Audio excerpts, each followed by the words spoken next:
welcome to day 4 of Critical Encounters Villainous Yule calendar for December 2022. Here, we get in the holiday spirit and take a quick look at some random festive aspects of the game. So let's peek behind the door and see what our so-called villains are up to. Hi folks, tonight we're going to give you a little story. A story of the Jolly Fat Man. Yes, Santa.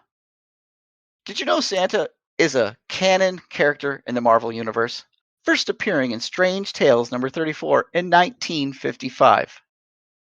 Well, we found a great history written by the folks at Marvel in their 2009 holiday special. In a several-part series, we're going to tell you all about Santa and Marvel. Daniel, why don't you start us off?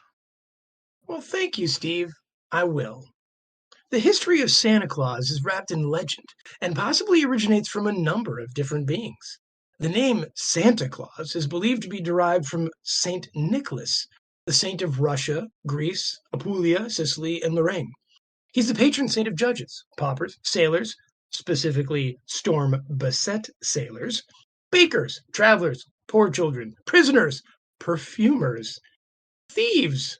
In fact, Steve, highwaymen are called St. Nicholas's clerks and pray to him for travelers to set upon, pawnbrokers, boys, virgins, and or unmarried girls, and others, and friend and protector of anyone in trouble. Now, St. Nicholas was born in 4th century Lycia near the coast of Asia Minor, what is now Turkey, and eventually became the bishop of Myra. His love of children, his kindness, his charity, and the miracles attributed to him are legendary. He was supposedly present at the Council of Nicaea in 325 AD, where he was imprisoned for his faith by Emperor Diocletian. He once saved 3 wrongly accused soldiers from execution by appealing to Emperor Constantine in a dream. He also rescued 3 sailors from a storm off the Turkish coast and restored 3 children to life, one after another, after their heads had been severed. His most famous story tells how he helped 3 unfortunate young sisters who could not marry because their father, a poor nobleman, had no money to pay their dowry. A shy man, the Bishop Nicholas attempted to give the money anonymously, tossing a bag of gold into the nobleman's house on each of 3 nights. On the 3rd night, the nobleman kept watch and saw Nicholas drop the bag of gold into the house. It has been said that Nicholas climbed on the roof and dropped the 3rd bag of gold down the chimney, where it landed in a stocking hung to dry. Nicholas begged the nobleman to keep his secret, but the news got out. From then on, when anyone received an unexpected gift, they thanked Nicholas.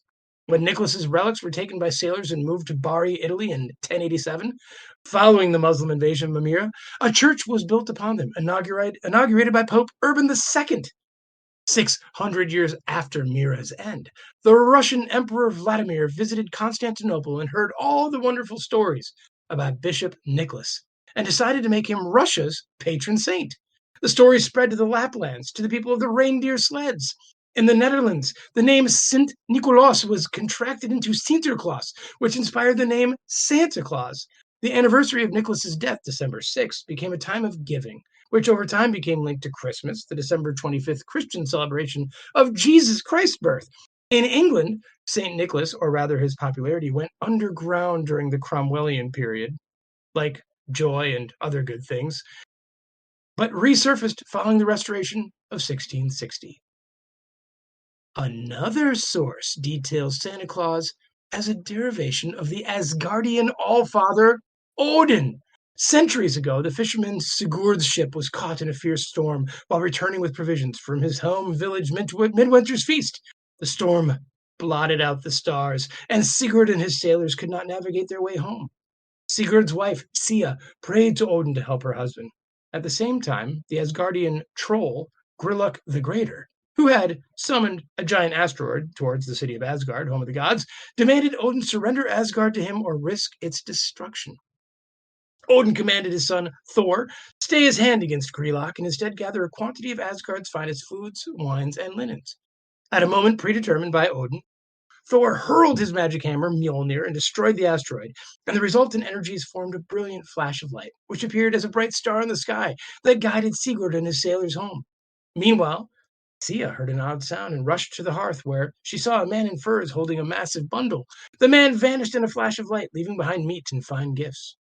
Sigurd returned a moment after they discovered the gifts. Sia and Sigurd looked outside and saw Odin in furs riding a sleigh driven by 2 flying rams, or more likely, Thor's goats, Toothnasher and Toothgrinder. Odin cried, "A good midwinter to all, and to all a good life." Other sources detail that before Christianity came to British shores, it was customary for a community elder to dress in furs and visit each dwelling. At each house, in the guise of Old Winter, he would receive food and drink. It was thought he carried the spirit of the winter with him, and that the winter would be kind to anyone hospitable to Old Winter. The custom was maintained in medieval England, and after a decline during the Commonwealth, became widespread again during the Restoration period. With Christianity's arrival, Old Winter eventually became known as Old Christmas, Old Father Christmas, and Father Christmas. The Russian Ded Moroz, Grandfather Frost, and German Vaterchenfrost share some characteristics with the British Old Winter. Now, in many Eastern Orthodox traditions, Santa Claus is identified with Saint Basil the Great, Archbishop of Caesarea in Cappadocia, Asia Minor, contemporary Turkey, whose memory is celebrated on that day. According to the Greek tradition, he's supposed to visit children and give presents every January 1st. The name Kris Kringle is believed to be derived from the word Christkindl, Christ child, who brings the gifts in Germany. This word is associated with the angel placed atop a Christmas tree. Ironically, the tree and many other Christmas traditions originate from pagan traditions, specifically those performed by worshippers of the Asgardian gods. Yet another source relates Santa as being a kindly woodcarver in Europe during the Middle Ages who went from town to town giving gifts he made himself. One Christmas, he and his wife were caught in a blizzard, but were saved by elves. The elves told Claus that he was their predicted leader, and they made him immortal. Now, Santa Claus's precise origins are unrevealed, but he's actually a magical being composed of elements of the various beings described above. Humanity's collective beliefs in these legendary figures, merged with spiritual energy and aspects of the being themselves, gave him form as a manifestation of the spirit of giving, associated with Christmas and other such holidays. Some say Santa Claus's existence is predicated on children's faith in him being real. Originally placed in Korvatunturi, Lapland, on Finland's eastern frontier, Santa Claus rode a horse to deliver his gifts. At some point, he took a wife and established a workshop in the North Pole.